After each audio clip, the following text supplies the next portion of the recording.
Hey there guys, welcome back to the channel, or welcome if it's your first time. In today's video, I'm reviewing the DITA Project M hybrid dual driver in-ear monitors. Let's get it.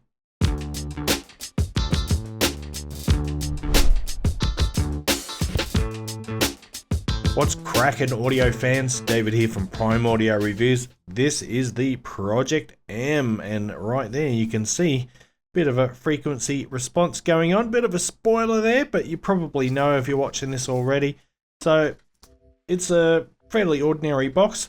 However, this is rather unusual. The storage case that you get inside, really haven't seen anything quite like it ever before.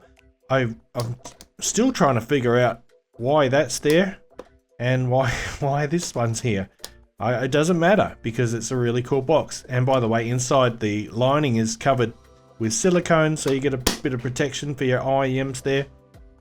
Now the price of the Project M is $325. Let's just bring them into the shot now, just like that. And yeah, I'm probably triggering people by putting my dirty greasy fingers on them, but have a look at those. They are beautiful. So it's not the first time we've seen clear resin shells, but these are like a level above. The build quality is really outstanding, absolutely gorgeous. And unlike a lot of the majority, I would say, of resin IEMs, these aren't like 3D printed and hollow inside. These are actually solid, so they offer pretty good noise isolation. The comfort is good. They are somewhat large, I guess. But in terms of aesthetic, I mean, come on. How sweet are they? So there's one dynamic driver and one balanced armature inside. Let's have a quick look at the cable now. And the cable itself is rather special. Inside, it's made up of Cardus wires. This is a modular cable, so you can see the 4-pin system they've got there. It comes with a 3.5mm and 4.4mm, both in the box. And while modular cables are becoming more commonplace these days, quality cables like this are not. It doesn't look all that spectacular, but just touching it, feeling it, you can feel the difference between a generic sort of chi-fi cable. It is of a higher grade, there's no doubt about it. So in case you haven't heard of DITA before, they've been around for quite a few years. They are a Singapore-based entity, and they've been making high-end IEMs for a long time. This is their first hybrid unit ever.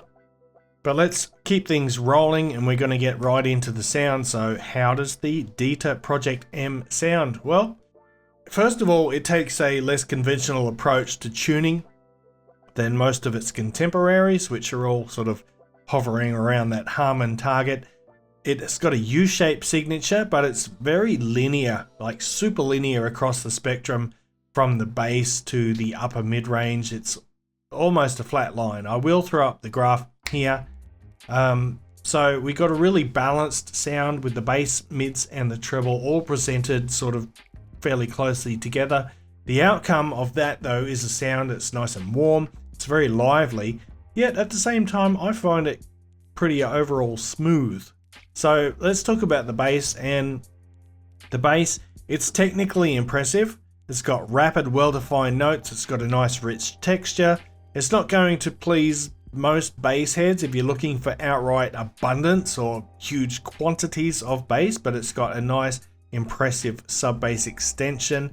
It's nicely balanced with a punchy mid bass. So unlike a lot of the common contemporary stuff, it's got a nice elevated sub bass, but the mid bass is also up there with it. And the bass notes there are slightly rounded, which gives them a nice lifelike onset and natural decay with a good sense of power and weight, while only the bass is really only boosted just slightly above neutral in quantity. Then for the mid-range, which is kind of the focus of the Project M, the mid-range is positioned forward in the mix, which allows it to share space with the bass and it gives it extra warmth and body. I mean, the bass gives the mid-range extra warmth and body, counterbalancing the abundant treble, which I'll get to in a second. The male vocals trade a bit of richness for greater transparency, while female vocals are really present and very expressive. Now, mid-range notes sound surprisingly full-bodied considering the overall brightness of the tuning or the tone. The upper mid-range lift gives it a vibrant, clear presentation, and at the same time it maintains a surprising tolerance for, you know, gritty distortion in electric guitars and things like that. So there is a subtle upper mid-range lift, but it doesn't get shouty is basically what I'm trying to say. It doesn't get harsh. And then there is the treble, which is kind of a big talking point of the Project M, because if you're familiar with this IEM, if you've been reading about it or seen videos about it, you've probably heard that it's a bright tuning. And this is somewhat true. Like, it has a distinctively bright and clear tone, but it's not a thin treble. It is not a sharp treble or a piercing one. Instead, it's just positioned forward relative to the mid-range and the bass. So it's a forward tuned treble, but it is a really, really nicely tuned and great quality treble that is not harsh. It's not sibilant unless you're listening to a poorly recorded track or album or whatever. There's a bit of gentle warmth in the treble. The notes are slightly rounded, they're not razor sharp, and it kind of has a soft touch in the highs. So I would say it's really a treble lover's dream, because you get abundant quantity of treble, but it's a super high quality treble.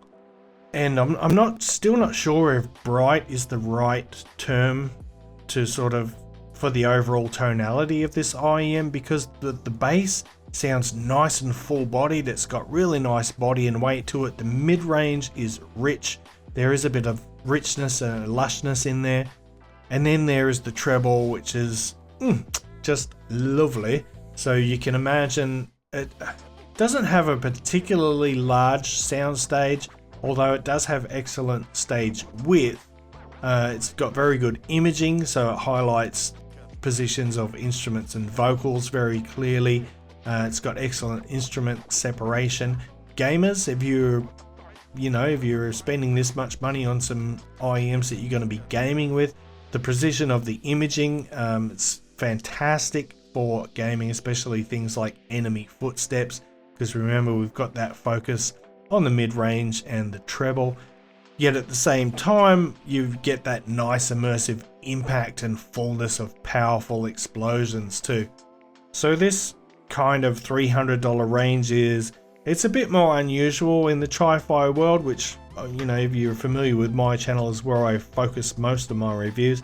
So there wasn't a whole lot to review with. I probably should have brought out the Moondrop Blessing 3, but you know what? The Project M varies so much from the Blessing 3, which has a fairly contemporary, modern, common tuning. So I thought I'd pull out this old baby, the Zen's Mangured T2, which is about $349, so roughly the same price. The Mangured T2 is a 7 driver IEM. It's got 1 dynamic driver and 6 balanced armatures. And my first impression when I started A/B testing with these is that the T2 is much less forward in its presentation, whereas the Project M is much more upfront and much more intimate. The T2 does have an elevated sub bass. It transitions linearly to the mid bass, much like the Project M, but the T2's bass feels thicker and slower. It's not as tight and controlled as the Project M, and then the T2 rises more quickly into the upper mid-range, and it's a nice spacious mid-range, but it can get shouty with, you know, female vocals, electric guitars and things like that. When you turn the volume up, the upper mid-range gets a bit shouty on the T, whereas the treble might start to bother you as you turn the volume up with the Project M. So for the treble, T2's treble, it is more relaxed. It gets its clarity from that boosted upper mid-range, whereas the Project M puts its treble in the spotlight. Yet I found the Project M's treble timbre sounded less metallic and more natural than the T2. Like, they're both great IEMs. They can both be somewhat unforgiving, and they both will reveal sibilance on poorly recorded material. The T2's got a slightly larger soundstage, but the Project M has better vocal density, so better note density. Notes feel more solid, like you could reach out and touch them, a bit more lifelike. Both have great detail retrieval. The Project M slightly edges out the T2 in regards to detail retrieval. So I know that's a lot to take in.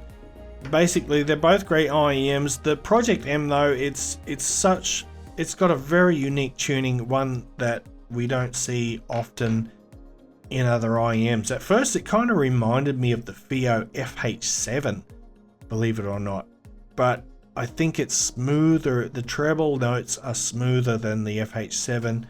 It's just got a lovely forward mid-range presentation. Vocals are exquisite. It's got fantastic clarity overall, good resolution, good instrument separation, not the largest stage. And if you are treble sensitive, then it might be a handful for you.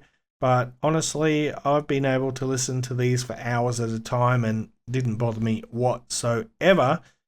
So with that said, I guess it's time to wrap up. And I'll say that the Project M, beautiful, love it. Look at, I mean, oh gosh, they look good. They sound great as well. If you are not averse to a bit of treble energy, really good quality treble, then, you know, if you're shopping in that range towards the mid-tier stuff, definitely I can highly recommend this one. So thanks for watching the video. If you liked it, give it a thumbs up, PAR Family Audiophile style. If you're new here, consider hitting the subscribe button before you go. If you would like to support the channel, I've got a Patreon link down below. And until next time, I'll see you later.